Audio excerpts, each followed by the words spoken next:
Péssimo dia para Alexandre de Moraes e para o governo do cachaça. Eu tenho certeza que você, que já engordou uns 50 quilos comendo pipoca para acompanhar essa treta, ontem você se lambuzou de omelete de pinga. Porque foi exatamente isso que aconteceu, porque um gênio convenceu o Itamaraty a entrar na treta e defender Alexandre de Moraes. O Itamaraty lançou uma nota nas redes sociais e nos veículos de imprensa recheada de mentiras facilmente comprovadas, o que aqui a gente vai desmentir item por item, ponto por ponto, porque nós somos dessa. Imediatamente o governo americano rebateu, altura não, né? Na verdade, jantaram a nota com Nutella e pasta de amendoim ontem às 9 da manhã.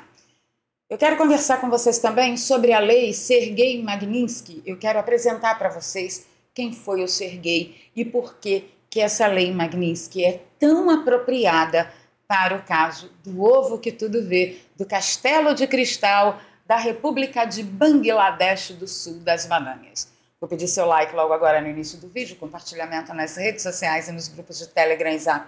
Ajuda a nossa voz a chegar mais longe. Se você é novo por aqui, se inscreva no canal e ative o sininho. E se você já é de casa, dá uma revisada em tudo aí, porque o preço da liberdade é eterna vigilância.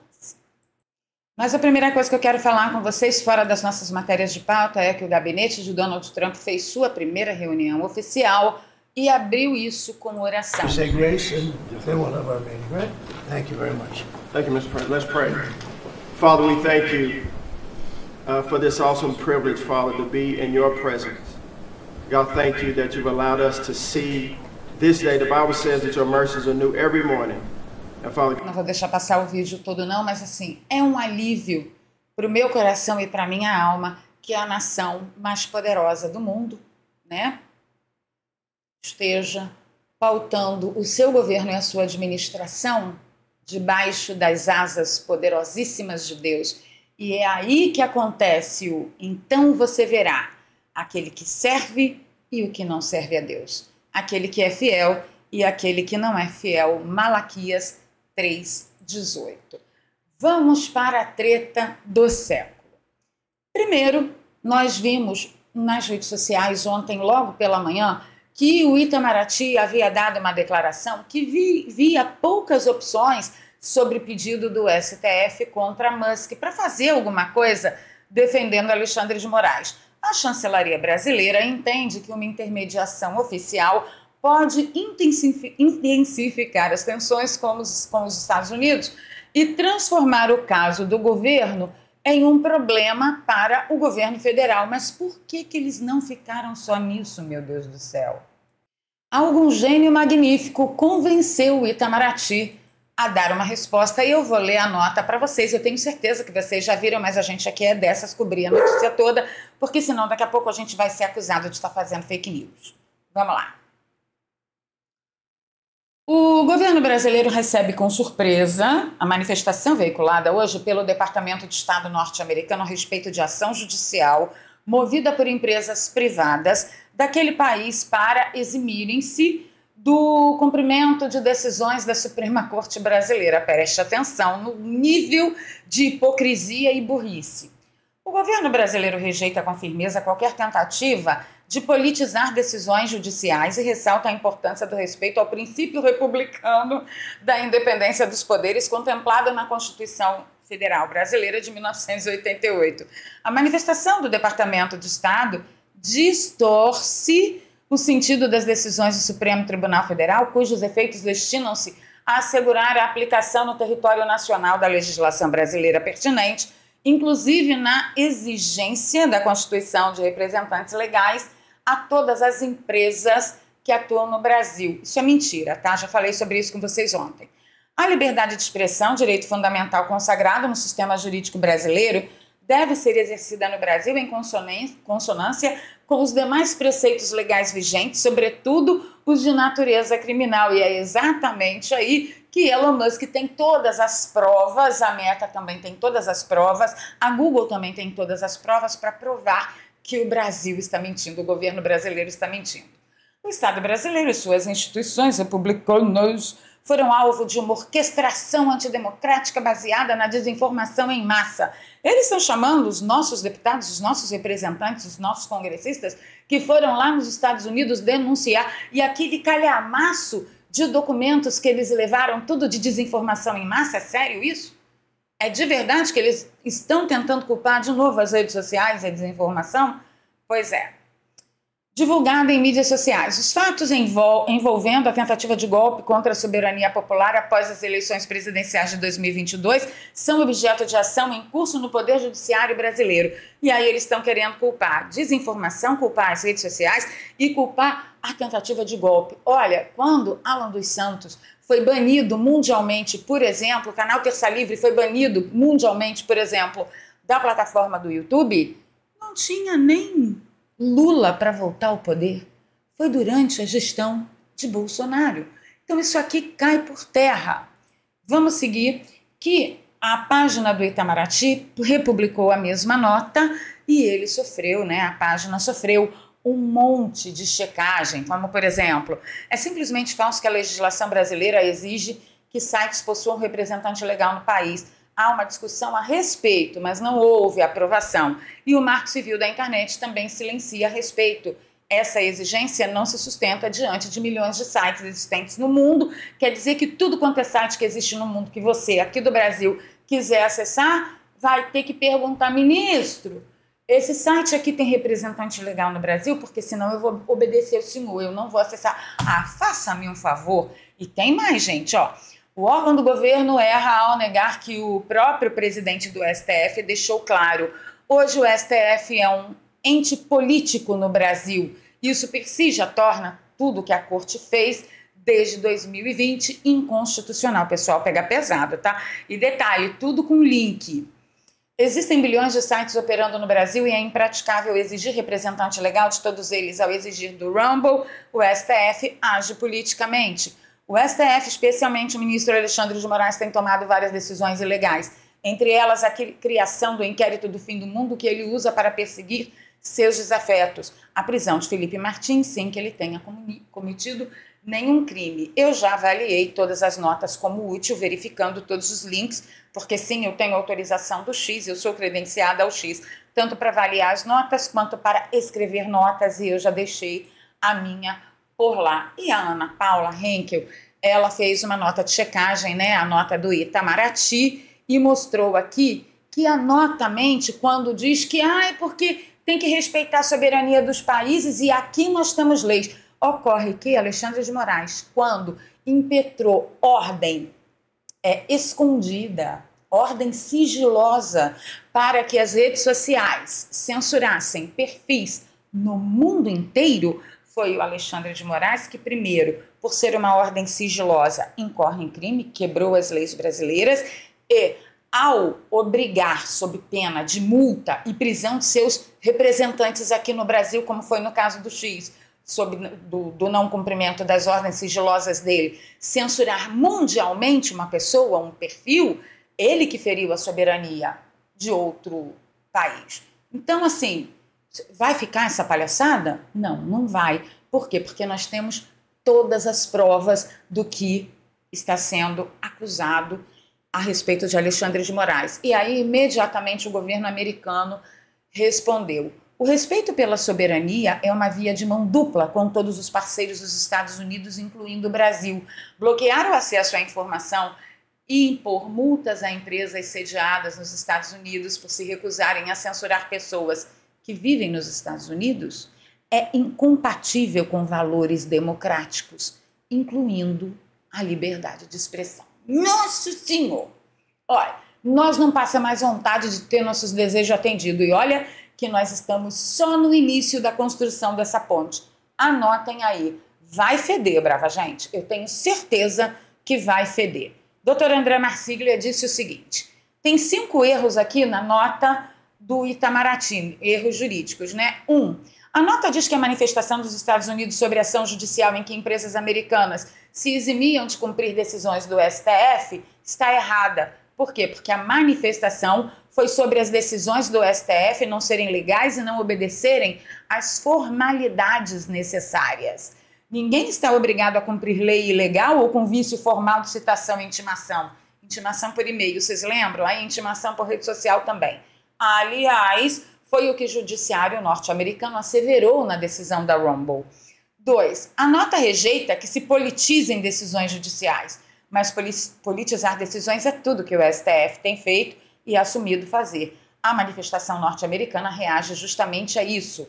3. A nota menciona o princípio da independência dos países, mas onde está o respeito à independência quando o STF investiga nos Estados Unidos Musk ou exige que empresas privadas forneçam dados de residentes americanos sem consultar órgãos públicos dos Estados Unidos, como no caso do Rumble, e eu falo do caso do Alan dos Santos, o caso do Terça Livre, o caso do Paulo Figueiredo, o caso do Rodrigo Constantino.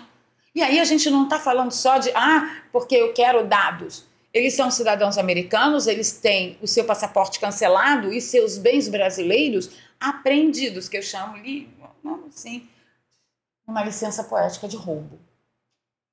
4. A nota diz que os Estados Unidos distorcem os fatos, pois o STF teria apenas exigido o cumprimento da lei brasileira ao cobrar representante legal para as plataformas.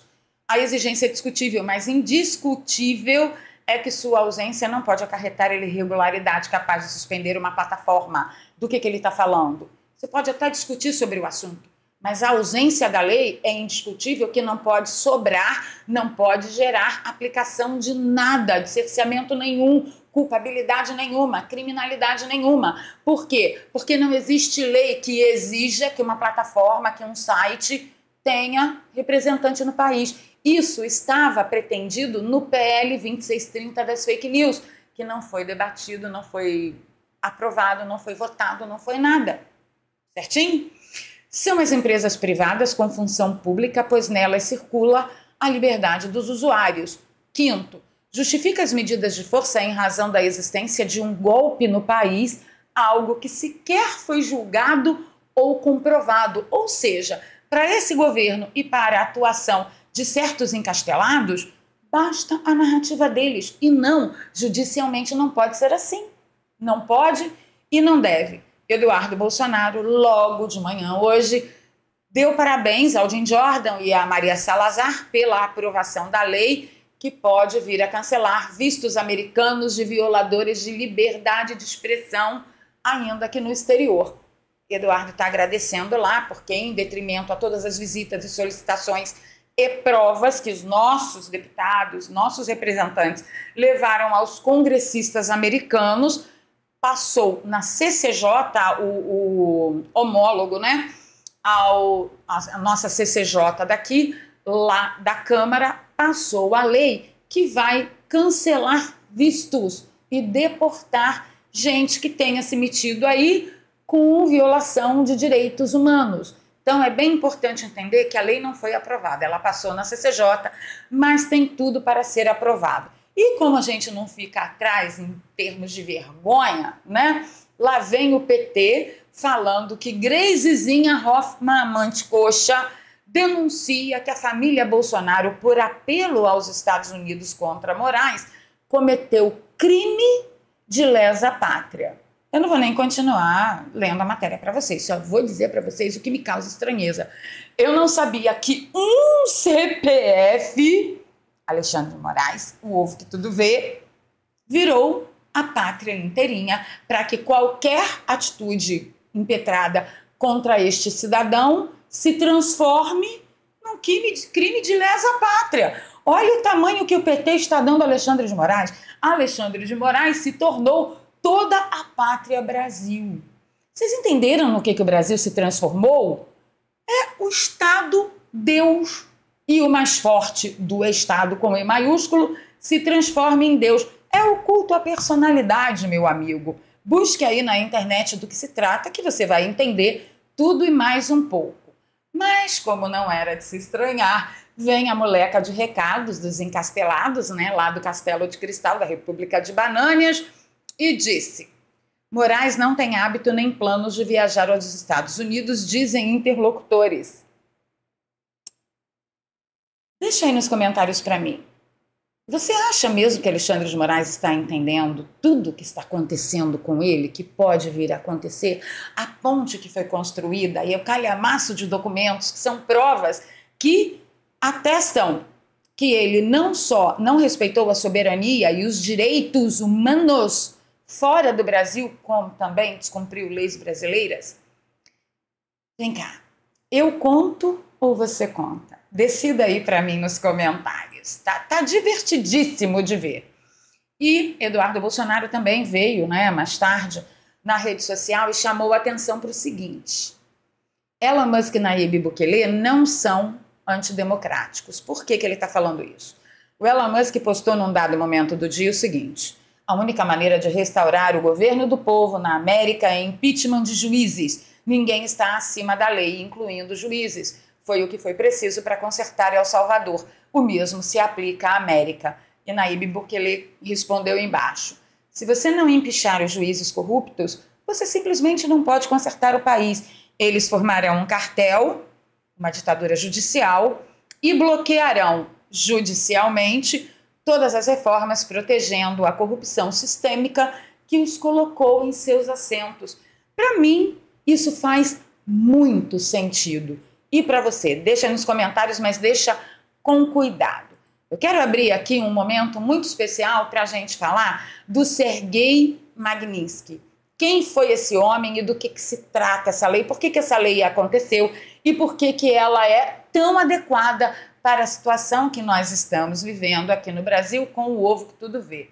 Esse aqui, esse moço, tá? É o Sergei Magnitsky e ele foi um advogado e auditor fiscal de Moscou. Ele foi contratado para investigar um caso particularmente obscuro de corrupção. Em 2007, um grupo de funcionários do Ministério do Interior conseguiu obter um desconto de 230 milhões de dólares do Estado russo. Eles haviam assumido fraudulentamente 3 empresas pertencentes à Hermitage Capital, uma empresa de gestão de ativos. A maioria dos funcionários da Hermitage, quando o escândalo explodiu, que ele fez a denúncia, que o Sergei fez a denúncia, a maioria dos funcionários picou a mula da Rússia.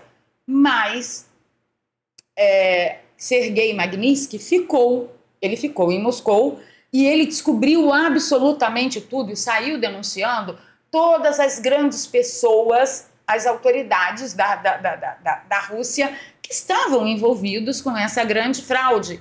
E o que aconteceu em seguida? As autoridades que ele denunciou o prenderam. Ele que foi contratado para descobrir a fraude. As autoridades que ele denunciou o prenderam. Vocês têm noção disso? É perfeitamente adequado. E aí o que aconteceu com ele na prisão? Durante muito tempo ele desenvolveu vários problemas de saúde. O acesso ao tratamento, ao hospital, a pronto-socorro lhe foi negado e dizem que um pouco antes de declararem a sua morte oficial, ele foi absolutamente espancado com requintes de crueldade, tá? A Lei Magnitsky surgiu no Reino Unido, tá? O sucesso da campanha deve-se em grande parte a Bill Browder, o executivo-chefe do Hermitage, que liderou uma campanha internacional para responsabilizar as autoridades pela morte de Sergei. Lembram? Ele foi contratado pelo Hermitage. A estratégia de Browder foi inovadora. Percebendo que não havia nenhuma perspectiva de que os perpetradores fossem punidos na Rússia, ele pressionou por congelamentos de ativos e proibições de viagens ao exterior.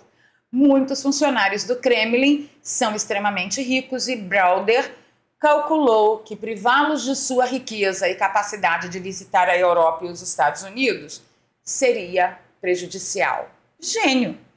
Onde a legislação foi adotada? O Congresso dos Estados Unidos aprovou pela primeira vez em 2012. A lei diz que enfureceu Vladimir Putin. Geralmente a lei Magnitsky não agrada a ditadores. Putin respondeu proibindo a adoção de crianças russas por americanos. Washington, posteriormente, ampliou a lista de violadores de direitos humanos sancionados, adicionando indivíduos do Iraque, Mianmar e Sudão do Sul. Vários países da União Europeia que fazem fronteira com a Rússia seguiram o exemplo com seus próprios atos Magnitsky, incluindo Letônia, Lituânia, Estônia, bem como Canadá e Kosovo. A Austrália ainda está debatendo a legislação. A União Europeia concordou em dezembro passado em promulgar a lei Magnitsky, mas ainda não cumpriu por causa da crise do coronavírus. Era aqui durante a pandemia, tá? Então, só para vocês entenderem quem foi esse cara e como surgiu a lei Magnitsky, porque tá todo mundo achando que foi lá dos Estados Unidos e tal, não. Ela foi aprovada, foi debatida e aprovada pela primeira vez na Inglaterra. Então, para vocês saberem que a ideia de sancionar esses violadores dos direitos humanos e nas suas operações financeiras foi de gênio, foi maravilhosa, foi realmente magnífica.